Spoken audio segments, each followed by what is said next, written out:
O Senhor esteja convosco, Ele está no meio de nós.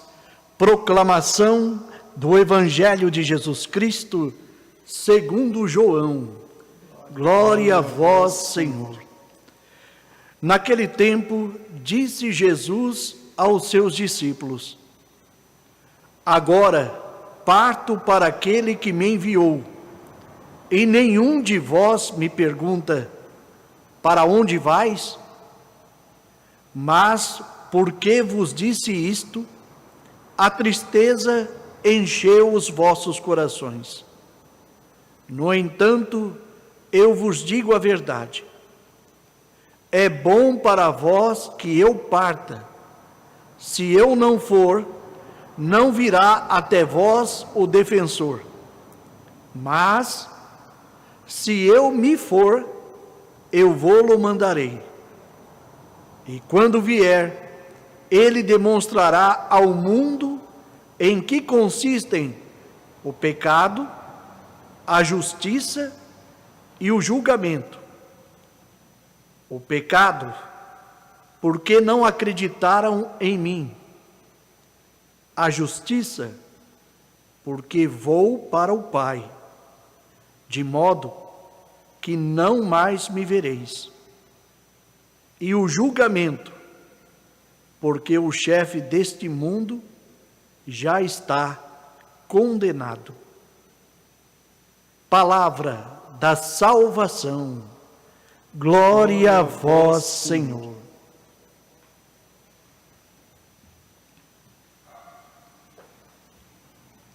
Queridos irmãos e irmãs, nós nos colocamos hoje em oração exatamente para poder viver essa certeza da palavra que nos é anunciada.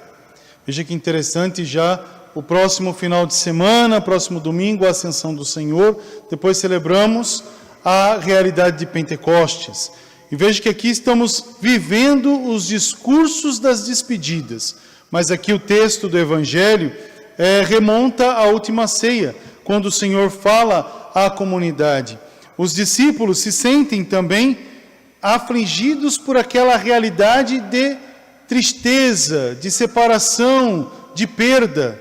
Na vida a gente também sente essa realidade. E o que acontece? O Senhor fala: não, eu vou estar com vocês, mas eu preciso voltar para casa. Então, ir para o Pai. Se ele não vai para o Pai, não vem o Espírito. Ele fala assim: eu não vou enviar sobre vocês esta realidade de um novo Pentecostes. Mas a comunidade ainda está fixa em Jesus humano. Então a gente não quer perder. É assim que a gente aprende na vida. Se alguém volta para casa, para o eterno, nós que ficamos dizemos que perdemos. Eu não gosto muito dessa catequese. Eu particularmente não entendo muito essa catequese da perda, porque a gente só perde aquilo que não ama, aquilo que não se dá valor. Por exemplo, eu posso ter um instrumento de valor, mas se eu escondo, tão escondido, e esqueço, é sinal que ele foi importante para mim só para aquele momento, depois não é mais. Agora, quando a gente ama de verdade, mesmo distante, a gente se faz presente. A gente sente a presença na ausência. Isso também se dá na Eucaristia. Veja que interessante o fato, quando nós celebramos a missa, nós comungamos da palavra, comungamos da Eucaristia, Deus se faz presente. É a presença na ausência. Essa é a ação que a gente vai trabalhar, isso, a gente vai viver uma realidade muito mais, é aquela que vai além daquilo que a gente pode conceber. Então a gente vai chamar de mistério. E o mistério não se é revelado, porque se revela, deixa de ser mistério. Então a gente vive essa presença na ausência. E os discípulos estavam muito fixos na presença física de Jesus. Por isso que eles ficam tristes dessa ação de despedida. Mas o Senhor os catequiza para a vida. Por isso que eles vão criar forças para poder caminhar depois. E vai ser necessário esse Pentecostes, esta ação do Espírito Santo na comunidade, que vão impulsioná-los para o novo. Assim Deus faz comigo e faz com você também. Às vezes na vida, nós nos deparamos com situações difíceis, tristes, que nos coloca para baixo, medos, perseguições, desencontros. E o que o Senhor espera da gente? Que ficamos ali presos, enfurnados nesse poço? Não, Ele nos quer verdadeiramente renovados, novos. A gente pega a primeira leitura que vai nos ajudar bastante sobre isso. Veja que interessante, Paulo e Silas estão presos, estão junto com os outros prisioneiros. Mas o que eles estão fazendo na prisão? Essa é a pergunta. Porque quando a gente fala que entra numa realidade prisional, eu entrei na minha prisão. Qual é a minha prisão?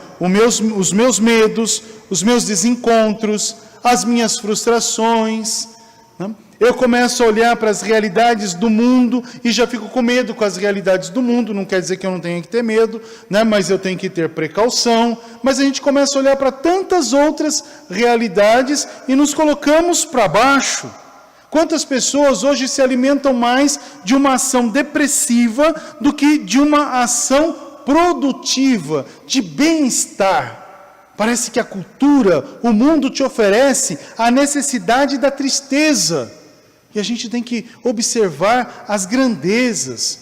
Está certo que a gente olha para uma pandemia, por exemplo, e vê tantas mortes. É fato.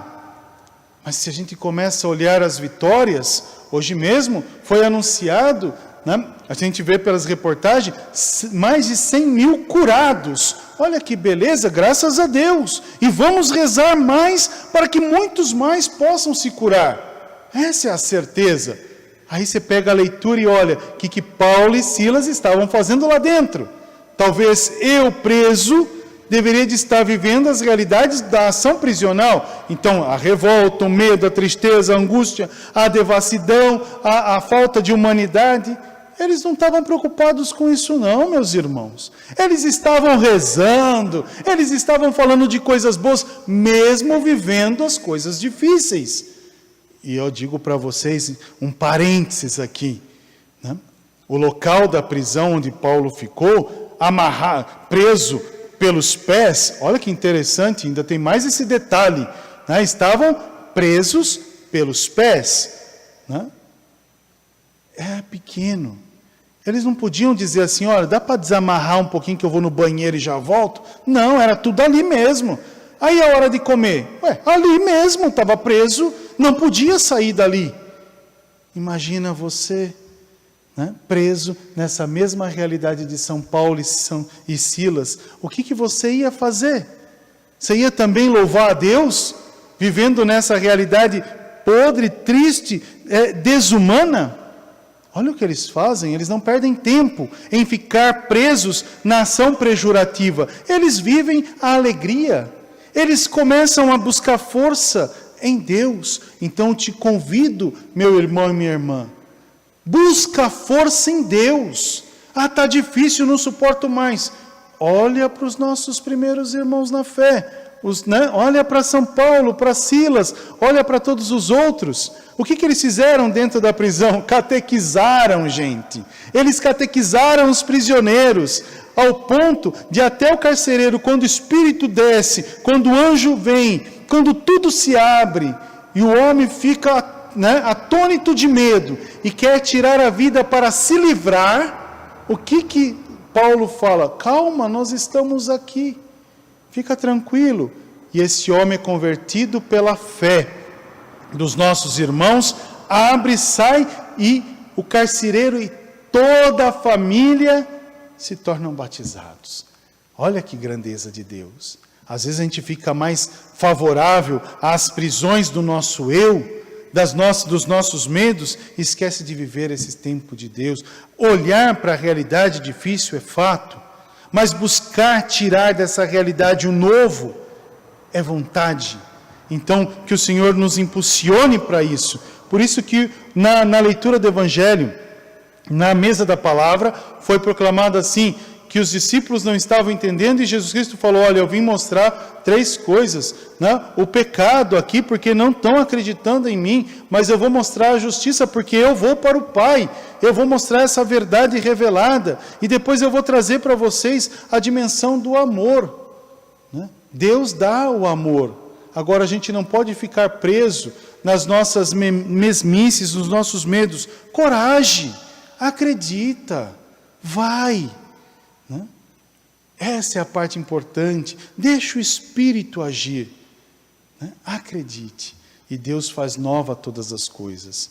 Enquanto ficamos presos no poço, olhando para o fundo, ficamos no poço. Quando a gente fica dentro do poço, olha para o alto, você enxerga alguém, ou tem a ideia de fazer algo para poder sair do poço.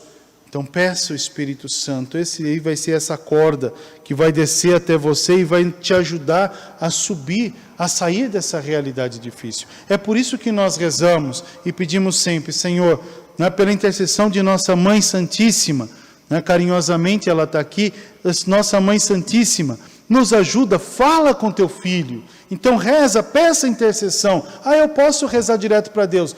Ótimo, louvado seja Deus. Mas é tão bom ter amigos do céu, não é verdade? Ainda mais quando esse amigo é nossa mãe, né? Então reza, você não está sozinho. Hoje nós rezamos o 7º dia do nosso irmão José de Souza Melo. Eu procuro sempre dizer que nós não rezamos a morte. 7º dia significa ele alcança a plenitude desse mistério na ação. Está vivo, está em Deus. Esta é a ação importante. Não está conosco, mas é uma presença na ausência. Não é fantasma, está em Deus.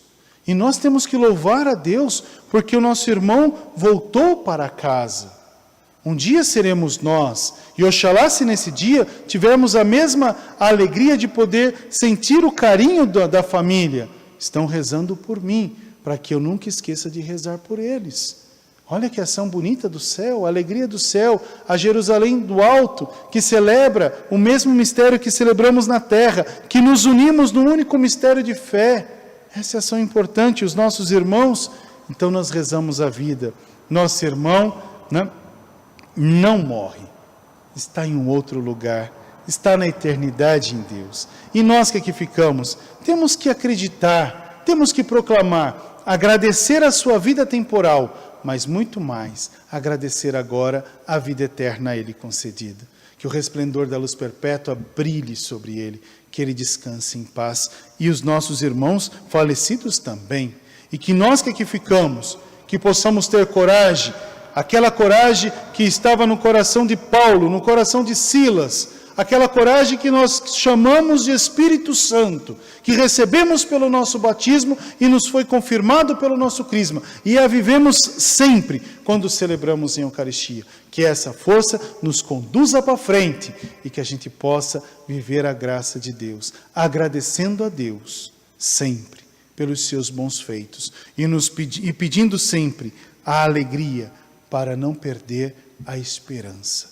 Louvado seja o nosso Senhor Jesus Cristo, para sempre seja louvado.